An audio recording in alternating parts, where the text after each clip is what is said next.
Mega hadapin, alamin gitu pada waktu proses untuk bisa bikin adek nyaman atau bahkan sampai ke kesembuhannya? Benar-benar dia jawabnya cuma, udah Umi, ikutin jalannya Allah aja. Itu bikin saya.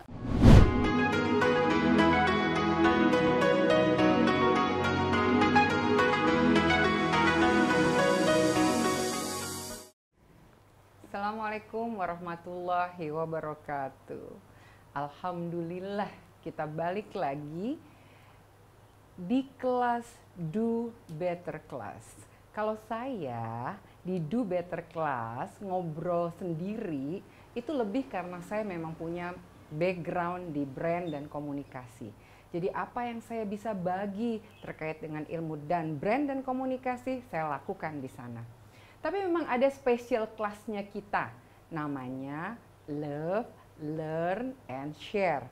Buat sahabat-sahabat tercinta saya dari hati yang paling dalam, mereka yang melampaui banyak hal dalam kehidupan. Hidup itu indah ya teman-teman ya. Banyak hal yang indah yang dilakukan dalam kehidupan, yang tentunya persepsi indah tidak selalu semuanya mulus. Justru saat struggling, situasi yang tidak mudah, itu yang justru menjadikan indah. Karena suddenly kita tahu bahwa kita itu nggak sempurna. Nah, kali ini aku punya sahabat My Love, Learn, and Share. Sahabat 10 tahun yang lalu kami sudah saling mengenal. Dan luar biasa sekali. Insya Allah kita saling motivasi untuk selalu kuat berjalan di jalannya Allah Subhanahu wa Ta'ala. Tentu enggak mudah gitu. Nah, tapi kita dengerin kisah-kisah nanti inspiratif banget dari sahabat tercinta saya, Mbak Mega Royke. Hai, Assalamualaikum. Apa kabar? Alhamdulillah. Mbak, ini kita belum mulai. Sedihnya udah ya? Karena we love each other for the sake of Allah ya. Aku dan Mbak Mega kenal kayak 10 tahun yang lalu ya. Dan kita dulu sama-sama tuh belajar sekolah, belajar di Al-Maghrib waktu itu. Kemudian suaminya Mbak Mega itu Amir gitu, Amir di Al-Maghrib Institute. Kemudian Mbak Ria juga bikin Indonesia Syiar Network ya. Dan Mbak Mega tuh volunteer di sana. Mbak Mega apa aktivitasnya akhir-akhir ini? Ngapain aja sekarang? Doing something happy sebut sama pasangan kita gitu ya. Yang berbagi lah, saling menghibur. Kalau sekarang kan dulu karena ya adik kan, jadinya sekarang saling melengkapi. Keren gak sih? Ada hikmah dan kisah dari perjalanan yang saya sendiri membersamai pada proses yang saya alamin juga ya. Tapi saat ini Mbak Mega banyak pokoknya saling dukung gitu ya. Dan itu jadi sebuah hikmah yang indah ya. Kakak apa kabar? Di mana sekolahnya kakak sekarang? Al-Bayan. Al-Bayan. How is he now? Kelas berapa sih sekarang Mbak? Sekarang persiapan dia mau PTN, Mbak. Oh, udah mau PTN. Kita doain bareng ya sahabat ya supaya nanti PTN-nya bisa terima. Mbak Mega hari ini voluntarily untuk berkisah buat hikmah gitu ya Mbak ya. Jadi tadi sebelum mulai sang suami sudah mendahului dengan doa agar apapun yang kita lakukan insya Allah bawa manfaat gitu ya untuk hikmahnya. Mbak Mega, ini kan struggling yang dialami Mbak Mega ini luar biasa ya. Boleh berkisah nggak awal challenge ya, tantangan sama adik tercinta kita ya, awalnya gimana sih gitu sakitnya? Iya, sakitnya itu tahun 2012, tepatnya September, seminggu 1 bulan setelah ulang tahunnya dia. Keluhannya umum, jadi kalau sakit CA itu mendadak gitu Mbak. Kita nggak tahu dari awal tuh kenapanya, nggak tahu, tiba-tiba aja badannya demam gitu kan. Setelah cek ke rumah sakit ternyata trombonya turun. Dokter curiganya tipes atau enggak DBD. Pengobatan, treatment ke rumah sakit, rawat inap. Terus 3 hari membaik, pulang. Tapi kalau dipulang diperhatiin kok dia masih perut itu kayak keras gitu.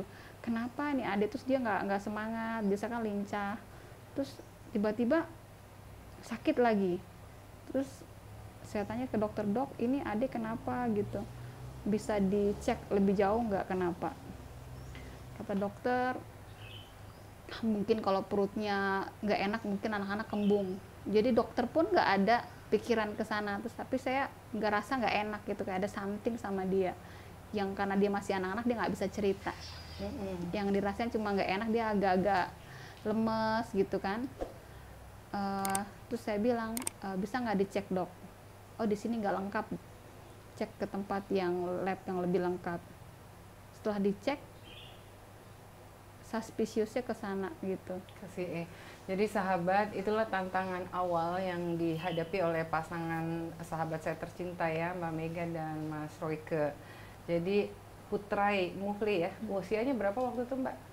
Umur 3 tahun 1 bulan.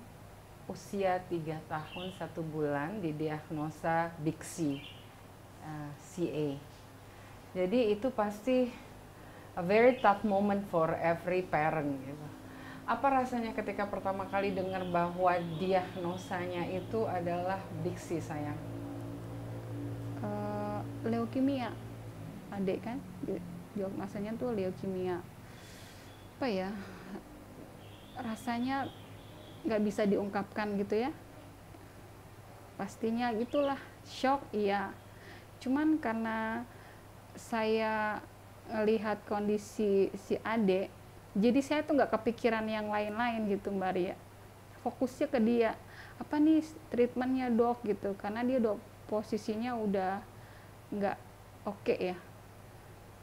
Jadi dokter bilang oke, kita tindakan BMP dulu.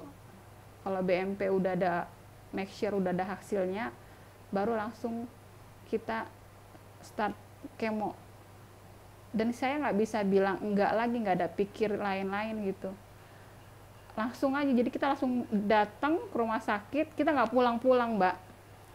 Sampai kira-kira 3 bulan di rumah sakit itu. Ada pulang libur tapi cuma 1-2 hari gitu. Tapi kalau dia pulang, problemnya tuh kena ada something yang dia rasain di rumah, kenapa-napa bikin dia drop. Jadi I think mungkin buat semua sahabat ya, teman yang kemudian menyaksikan, semua orang tua ya yang ngalamin situasi kayak gitu pasti yang dipikirin only for the best of the children. Pokoknya yang terbaik buat anak, apapun yang bisa dilakukan gitu. Nah kalau boleh, ini kan kita lagi ngobrolin perjalanan hikmahnya gitu ya Mbak ya. Jadi dari awal nerima momentum, itu memang langsung nerima, ya sudah ini jalan yang saya alamin, atau ada hal lain nggak yang dirasain Mbak Mega waktu itu? Aku nggak pikir ke situ tuh Mbak, udah nggak ada sempat mikir ke sana gitu. Terbaik untuk adik ya, pokoknya. Apa yang terbaik yang bisa dokter, apa nih yang bisa kita buat adik biar dia nyaman dulu, biar dia bisa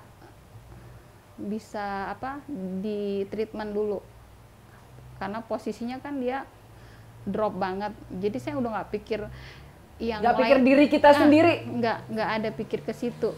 Oh Masya Allah, that's menarik ya. Itu perbedaan relationship unconditional love dengan relationship sama suami istri. Ya ini kita ngobrol apa adanya ya, karena kalau ibu ke anak tuh kayaknya apapun yang anak butuhin, mauin, kehendakin, itu pasti yang jadi fokus ya. Fokus kita itu pasti begitu ya, fokus kita.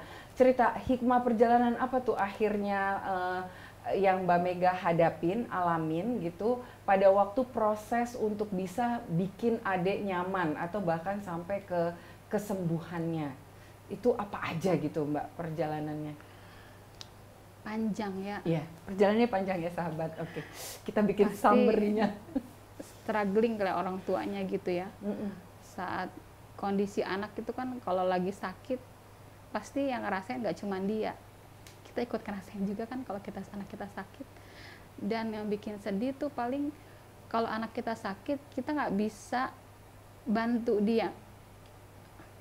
healingnya tuh kita nggak bisa.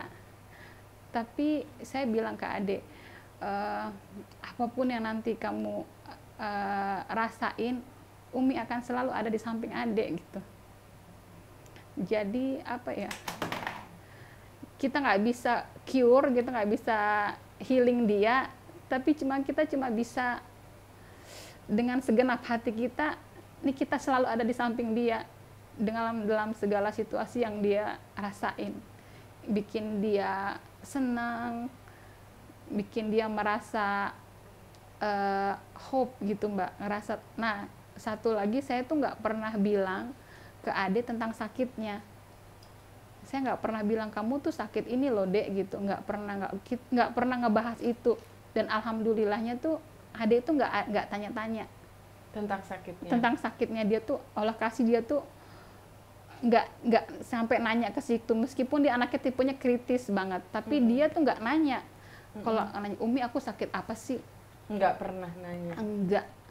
Dan itu yang mungkin bikin dia selalu merasa penuh harapan. Masya Aku nggak Allah. bilang. Jadi dia tuh ngerasa apa ya, hari-harinya tuh kayaknya bahagia aja. Yang dia nggak ada pikiran yang kita harus buat gimana caranya tuh dia bahagia aja. Masya Allah. Ini aku mungkin sekalian kita ngobrol ya Mega, buat semua sahabat. Jadi tadi kata-kata yang sangat powerful itu, apapun yang adik lalui, Umi akan selalu bersama gitu ya. Jadi dia selalu merasa dicintain dan selalu kita kasih hope.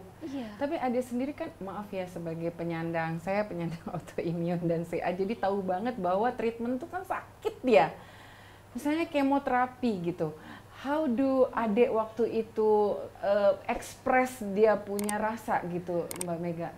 Nah, itulah rahasia Allah ya. Rahasia Allah tuh ya.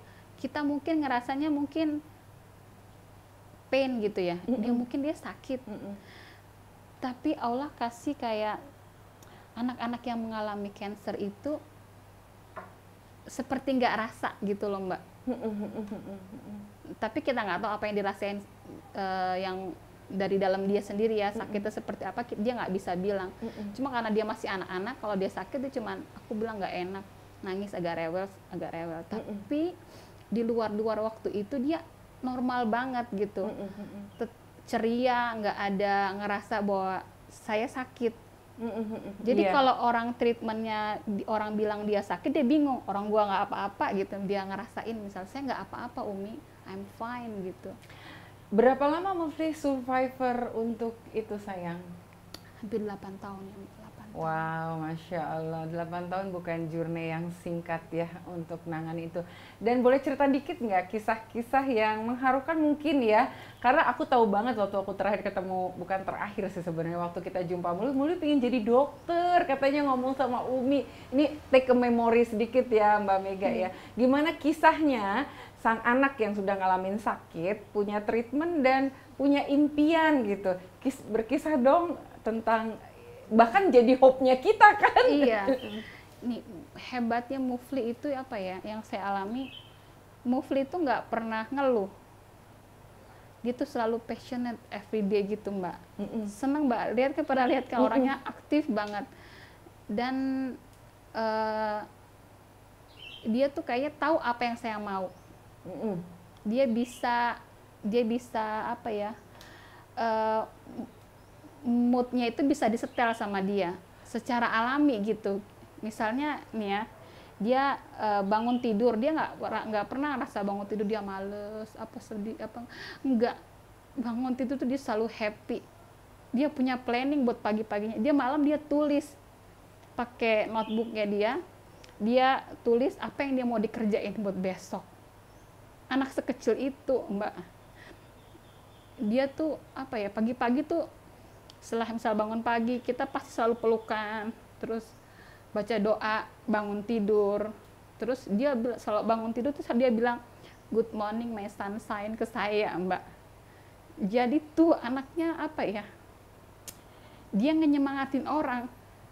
Jadi dia nggak kasih dia orang lihat dia tuh apa, dia tuh sakit, dia tuh lagi sakit. Dia bilang Tapi saya tahu kalau dia lagi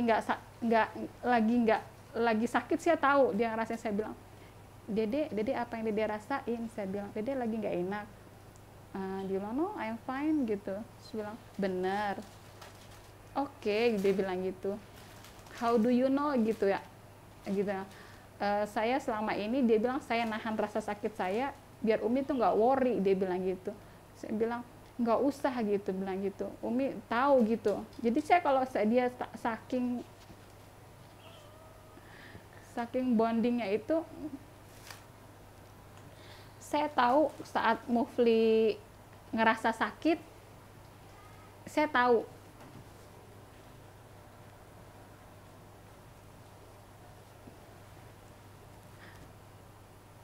Terus kalau misalnya ini aku potong dikit karena ini reflektif, ini gini ya sahabat ya. Semoga Allah muliain ya. Jadi orang sakit itu, apalagi kalau nyeri, apalagi habis kemo ya, mungkin ya, itu kan pasti sakit banget. Bayangin anak umur 5 tahun, 6 tahun, bisa jaga moodnya, bikin ibunya bahagia.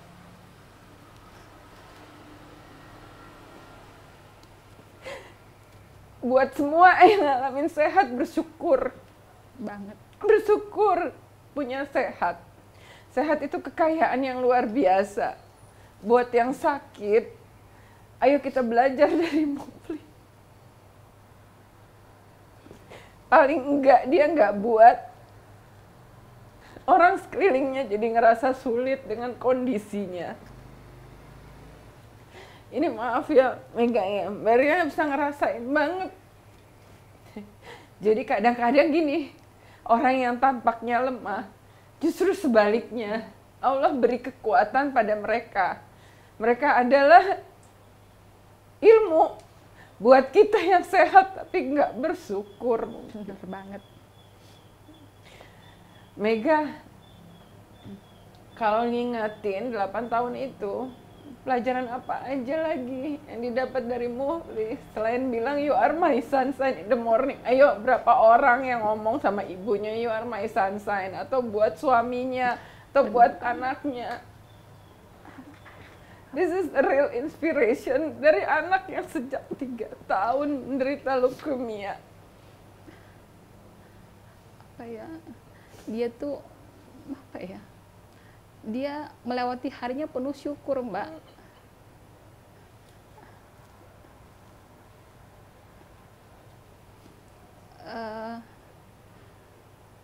Dia nggak belum ngerti yang misalnya secara religius ya, karena dia masih, maksudnya anak-anak, jadi dia nggak kepikir, tapi actionnya itu yang nyata, yang nggak tulus gitu.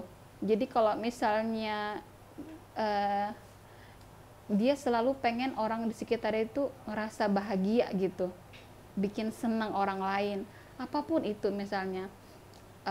Kalau pergi kemana-mana nih ya, dia paling ready duluan, paling siap duluan. Nih kita mau lagi ngobrol, discuss kita mau jalan kemana, tiba-tiba dia langsung set pakai baju rapi, dia bilang ayo kita pergi sekarang, kita pergi sekarang, right now, ayo, dia bilang gitu. Kemana? Saya bilang, Dek, katanya mau pergi ke mall atau mau beli katanya mau shopping. Aku udah ready nih, dia bilang gitu.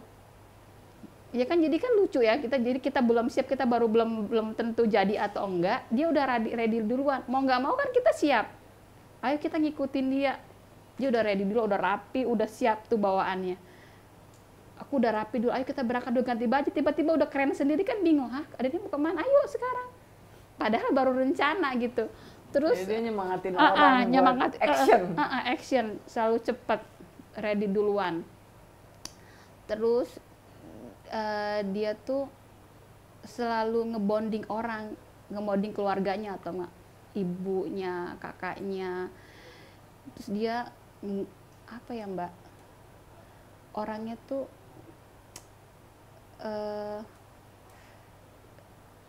ngangenin gitu Mbak. Ngangenin kan, ngangenin penuh cita-cita gitu, nggak ada ngerasa. Ya aku tahu dia punya cita-cita banyak yang termasuk jadi dokter dan Iya, dia kepingin ngobatin orang. Dia bilang gitu kan. kan planning, Umi dokter surgery ada nggak? Dia bilang gitu. Ada, saya bilang dokter surgery, oke, I want that gitu. Aku mau jadi dokter surgery karena dia pernah di surgery kan? Enggak, itu hebat Mbak. Dia nggak tahu apa, terilhamkan aja gitu ya. Saya maunya milihnya dokter surgery. Kenapa kamu? Dia bilang itu challenging gitu, itu seru, excited. Masya Allah, I think you have to make a book of him deh. Karena kadang yang kita tua aja kurang jadi belajar ya dengan dengan semua limitation yang dialamin oleh Mufli. Kemudian tentu ini kita ngomong nih Mega, tentu tidak mudah kemudian kehilangan Mufli. Boleh cerita nggak bahwa beliau yang begitu menginspirasi di 8 tahun masa sakitnya nggak ngeluh, bikin semua orang happy, bahkan mungkin kita jadi malu. Malam sebelum tidur sudah bikin agenda besok mau ngapain, dan in the first morning he can check out the mood untuk bisa bikin yang lainnya nggak susah dengan kondisinya. Wow, isn't that learning ya? Sekarang Mega, waktu itu gimana kejadiannya? Mufli almarhum ya teman-teman semua. What happened and how the last moment that you have to split with the most inspiring boy ini? Itu hari yang kondisi yang kita nggak nyangka. Awalnya maksudnya kita berharap saat kondisi di ICU itu kan dia cukup lama ya Mbak. Dia akan kuat nih ngelaluin ini gitu. Ada momen saya bilang sama dia, Dede, bagaimana rasanya Dede? Dia bilang, Dede masih kuat apa enggak? Saya tanya dia, Dede masih kuat apa enggak? Dede bisa pulang enggak? Rasanya gimana? Dia bilang, masih oke aku. Jadi itu dia selalu ngasih kita harapan, tapi kita kayak udah punya feeling gitu ya. Terus yang bikin terharunya, terus saya bilang kok kenapa ini bisa sampai begini, saya bilang. Terus dia jawabnya tuh bikin kita bener-bener dia jawabnya cuma, udah Umi, ikutin jalannya Allah aja. Itu bikin saya malu gitu kan, sedih gitu. Dia yang kuat dari saya bilang, kok anak sekecil ini bisa ngomong begitu gitu ya. Dia bisa ngomong begitu, ikutin jalan Allah aja. Saya kayak saat saya udah hopeless gitu lihat keadaan dia di ICU itu, dan dia bisa bilang begitu tuh Mbak, yang bikin saya ya melewatinya tuh kayaknya kalau saat dia nggak ada mungkin kita bisa rasanya tuh kuat karena ngelihat prosesnya dia sakit gitu kan. Nah, yang susah itu bukan saat dia nggak adanya, tapi setelah dia nggak ada itu yang berat banget.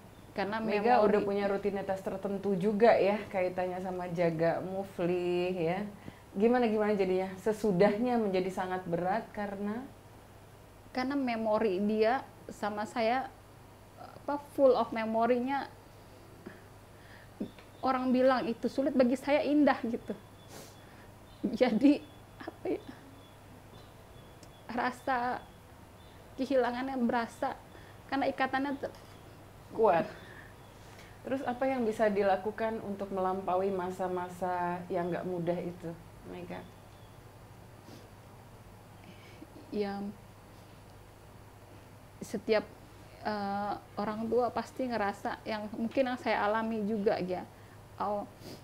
Kalau kita misalnya ada kematian kan keluarga kita bilang semoga diberi keikhlasan, misal keluarganya semoga dilapangkan gitu kan kalau kita ngucapinnya. Tapi ternyata poin itu tuh ke kita tuh tidak semudah yang diungkapin. Yang tidak semudah yang diungkapin kalau ternyata gitu saya bilang. Dan alhamdulillahnya mungkin Allah kasih supportnya tuh dari keluarga, dari suami yang support saya dan hibur saya, karena tahu kondisi saya, bagaimana saya ngurus adik, gimana deketnya saya sama adik, jadi semua ngerasain gitu. Jadi saat adik nggak ada, mereka sadar bahwa oh, ini loh yang paling ngerasa kehilangannya. Jadi, Insya Allah. Jadi ini episode Mbak Mega ini menarik ya, teman-teman, buat kita kontemplasiin. Jadi beliau sebagai seorang ibu ketika mengetahui bahwa putranya mengalami leukemia, itu tidak menganggap bahwa itu sebagai beban, tapi lebih sebagai sebuah perjalanan indah, dan beliau melakukannya itu sepenuh hati. Saya tahu banget, memperhatikan menunya, memperhatikan lingkungannya, memperhatikan semua faktor agar membuat putranya itu nyaman gitu ya. Nah, dan beliau melakukan dengan totalitas. Ternyata ujiannya bukan hanya sekedar proses menjalani bersama dalam kesakitannya, tetapi posnya. Jadi kadang-kadang kita nggak ngerasa bahwa oh ya udah hilang kembali gitu ya. Ternyata setelah kehilangan orang yang menjadi tumpuan kasih sayang kita, bentuk rahmat Allah diambil gitu ya, dikembali, ternyata Mama Mega harus ngalamin hal-hal yang berat gitu. Dan balik lagi dukungan keluarga ya yang sangat dukung untuk kita bisa bangkit. Tapi kalau boleh tahu, dukungan keluarga aku percaya, tapi bagaimana mematik motivasi, kemudian lihat bahwa gue masih punya anak satu lagi misalnya, atau hal apa yang bisa kemudian menyemangati diri untuk melalui ini. Udah berapa lama sih kita kehilangan Mufli?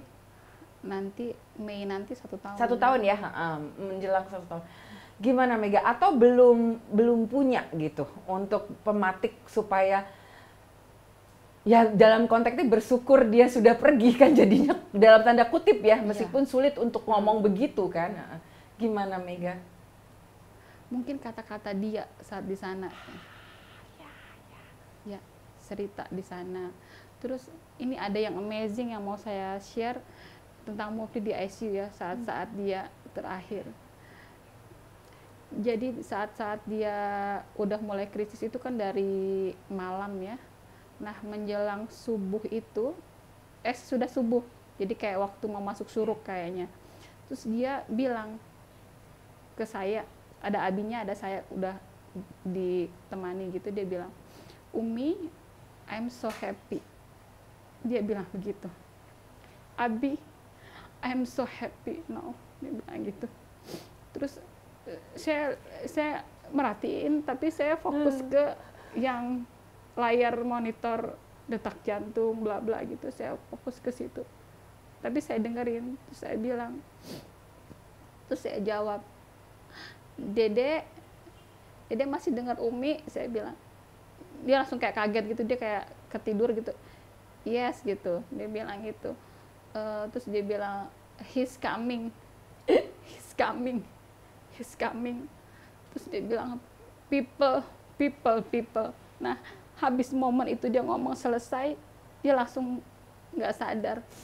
Jadi dia tidur, tapinya posisinya tidur. Nah, itu tuh flashback ke situ tuh yang bikin saya diingetin gitu ya. Kalau Allah janjikan kita surga, Allah akan kabarkan, dia akan melihat malaikat dalam wujud yang lain, dan malaikat akan menyampaikan kita tuh akan masuk kemana, dan dia bisa bilang I'm so happy. Berarti kan kabar dari malaikat itu baik untuk dia.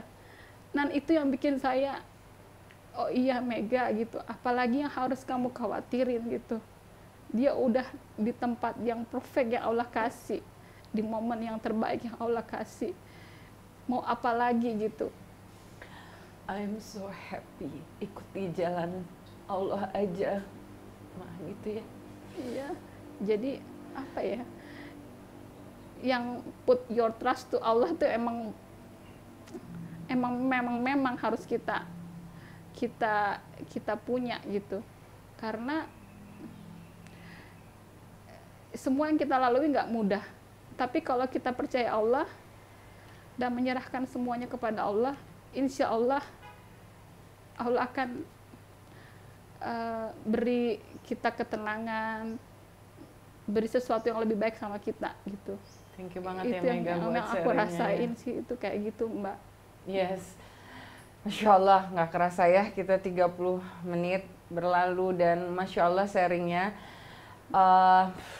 Tadi dibilang sama Mbak Mega yang terakhir, pokoknya we have to live believer life. Hidup dengan yakin terhadap Allah, bangun hubungan yang kuat terhadap Allah. Karena kita semua pasti ingin mengakhiri hidup kita dengan pesan kepada keluarga kita. I'm so happy, he's coming. There are people. Wow, isn't that exciting ya? Jadi ini juga persepsi nih, ini buat kita semua, buat orang yang sudah near death experience termasuk saya. Itu memang harus gini, ada lagunya, ada Panji Sakti kalau nggak salah bilang, pokoknya mari belajar mati, mati sebelum mati. Nah itu karena dengan cara kita belajar mati sebelum mati, perjumpaan yang paling indah itu memang perjumpaan dengan Rob, perjumpaan dengan Allah, Tuhan yang Maha Kuasa gitu. Dan hari ini kita dapat kisah inspiratifnya dari Mufli. Dan pasti semua yang dilakukan oleh Mbak Mega dan Mas Royke untuk menjaga putranya, pasti Allah akan balas dengan Masya Allah kelimpahan berlipat ganda. Dan mudah-mudahan makin indah gitu perjalanannya. Satu pertanyaan terakhir Mbak Mega, ke depan rencananya apa yang mau dilakukan dalam rangka kebermanfaatan buat sesama? Pastinya memperbaiki diri ya Mbak, sama mempersiapkan diri. Karena dia udah sampai duluan, kita yang belum. Jadi kita belajar apa yang kita kurang, biar kita bisa sama-sama ketemu di surga Allah. Oke. Itulah dari kami berdua, sahabat tercinta saya Mega. Pesannya, apa yang mesti kita lakukan agar kita nanti bisa bersama-sama Mufli di surga Allah. Salam dari saya, channel Ria Mirza. Semoga sesi hari ini bisa bawa manfaat.